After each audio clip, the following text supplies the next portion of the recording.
Why, hello! We are back to the fantastic book, The Explorer. I am going to read like this again because I think actually more of you read it and I think it's easier for you to read along. So, where we last left the story, they'd explored the river, they'd got a bit scared by piranhas, and just from the title of this chapter, I think we can see what their next focus is. Let's read. Although Fred had drunk so much water that the skin on his stomach was stretched tight, he was still painfully hungry. His insides ached and growled noisily. Con giggled. Fred thumped his front with a fist. His body felt at half-mast, weak and flimsily built. He hadn't eaten anything since an apple before he boarded the aeroplane. He wasn't sure how long ago that was. A day and a half? He thought back. The flight had been on a Saturday, so today was probably, unless they'd all been unconscious for a long time, Sunday.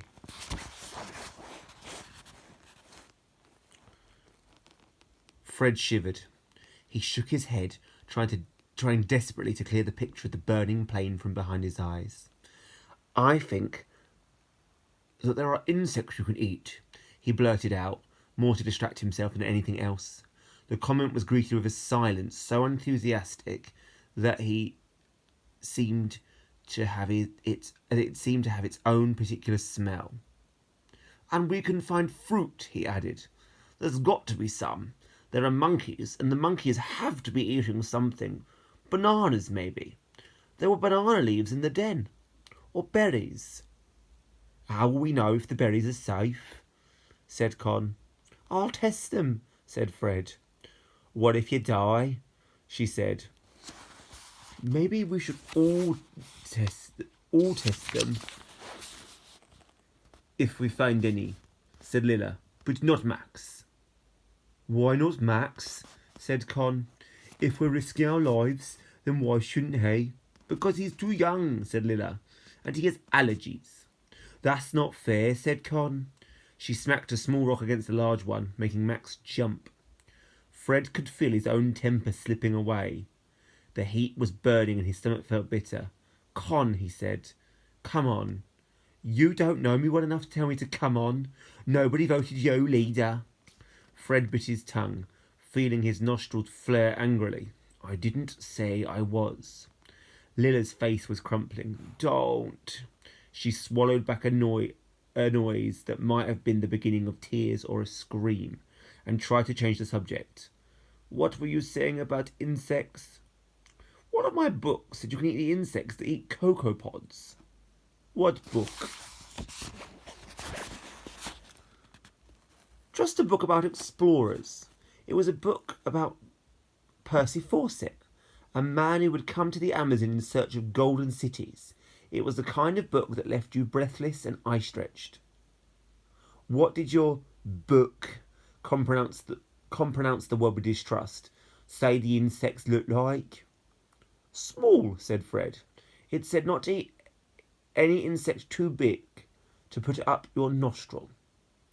Any further detail on that? Asked Con. Even her teeth looked sarcastic. No. Fred wished, not for the first time, that more of his books had had pictures. Lilla will know, said Max proudly. Lilla knows all about animals. She nearly got expelled for trying to keep a squirrel in her desk. He grinned. Mama was so angry. Shush, Max. Lilla glared at her brother. Well, insects aren't animals, said Con, so none of this is useful. Do you know? Fred asked Lilla. There was a spark of something behind her eyes.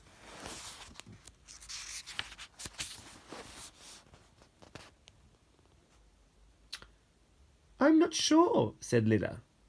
But actually, she jumped to her feet. Max, stay here. I'll be right back. What? No! Max put down the leaf he was chewing on and screwed his face into an angry ball. Wait! But Lilla had gone, running out of the clearing, her half-burnt plaits swinging behind her. The 15 minutes that followed were not peaceful. Max tried to follow Lilla, but Lilla had disappeared into the undergrowth and couldn't be found. Fred picked Max up to stop him running out through the unmarked thick crowded trees. Max bit him on the back of the hand. Con called him a brat. Max bit Con on the shin. Before Con could bite Max back, Lilla burst out of the trees. Her eyes were raw with relief. "Thank goodness, I thought I was lost. I missed a turning somewhere," she said, her breath jagged-edged and her forehead shining with sweat. She had made her jersey into a kind of sack, which she held in both arms. "Did you find food?" asked Con. "Yes," she said. Then her honesty got the better of her.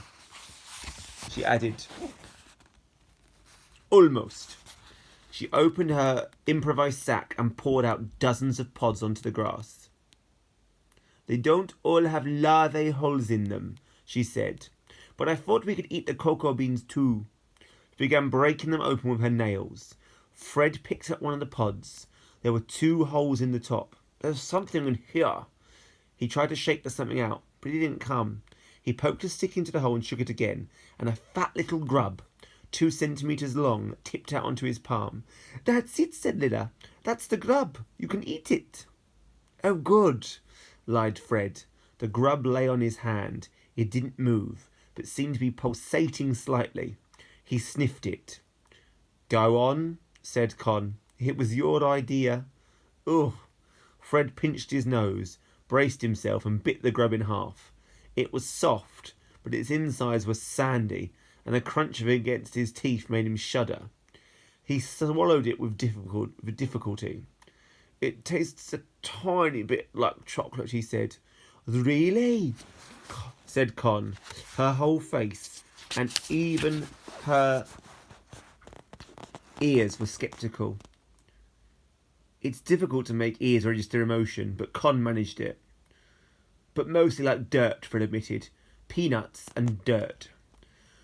Soon the grubs lay in a pinkish, writhing pyramid. Fred tried to feel grateful that they had any food at all. He failed badly. Lilla picked the 3 plumpest and offered them palm up to Max. "No, that's not food. Max only eats actual food. Mama says don't eat insects." Lilla sighed. "He talks about himself as if he were another person when he's nervous." "Max isn't nervous," said Max. "Maxie is just being good." He rubbed a cut on his knee and began to hiccup. "I want to go home," he said. "I know you do," said Lilla. She pulled him closer. "But this is all we have. I don't know what else to do, Maxie." He pushed her away. "Mama would know." His nail caught on the cut on Lilla's cheek. "But Mama's not here." She blinked hard and wiped her nose on her wrist. "What if we fry them?" said Fred. "Make them into a pancake." "Fry on what? We don't have a pan," said Con. "But we've got stones," said Lilla. She scrubbed her face with her top and tried to sound bright. "We could make chocolate pancakes, sort of." "Sort of," said Con. Really, quite amazingly, sort of. Or super chapter. Really getting the terms of the characters' personalities. I really hope that helped us get back in to the Explorer swing of things. I hope we're getting more of a taste of what life would be like for children trying to survive in the Amazon rainforest or any rainforest. Okay, so you can now use what we've read to go back to our learning. It's not explicitly linked, but it will come in handy to get more of a taste of the rainforest. Right, see you later. Do your best in your English learning. Bye bye.